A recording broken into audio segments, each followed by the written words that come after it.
ឈ្មោះនួនល្អងគេថាអូនខ្មៅតែតា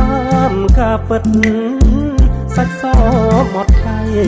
តែម្ដាយស្រីថ្លៃហើយខ្មៅពីតូចឆ្នាំថ្មីខ្មៅពេញក្រមុំរូបល្អសែនសមគ្មានស្រីណាដូចខ្មៅជាស្រីខ្មៅគ្រប់លក្ខសមស្លូតប្រាជ្ញាក៏ឆ្លាតស្ដាប់ពាក្យម៉ែថ្ងៃនេះបុណ្យចូលឆ្នាំថ្មីបងឃើញខ្មៅស្រីអូនរៀបចំផ្ទះបោះរៀនទេវតាដាក់ការថ្វាយព្រះដាំស្កររូបរះជូនម្ដាយទៅវត្តបងឃើញខ្មៅជូនភ្នំខ្សាច់រួញអូនដាក់បាតដងទឹកស្រង់ព្រះជួនងារឃើញបងញញឹមសែនស្រស់អូនខ្មៅតែឈ្មោះ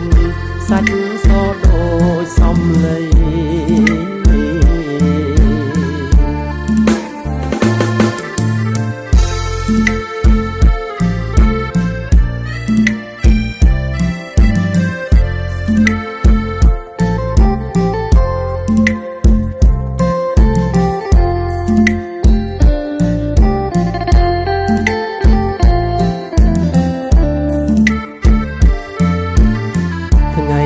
បុណ្យចូលឆ្នាំថ្មី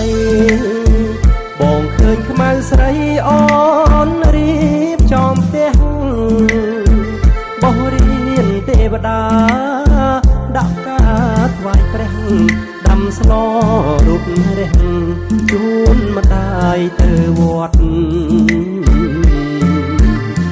បងឃើញខ្មៅជូនភ្នំខ្សាច់រួចអូនដាក់បាតដងទឹកស្រង់ព្រះជួនងារឃើញបងញញឹមសែនស្រស់អូនខ្មៅតែឈ្មោះ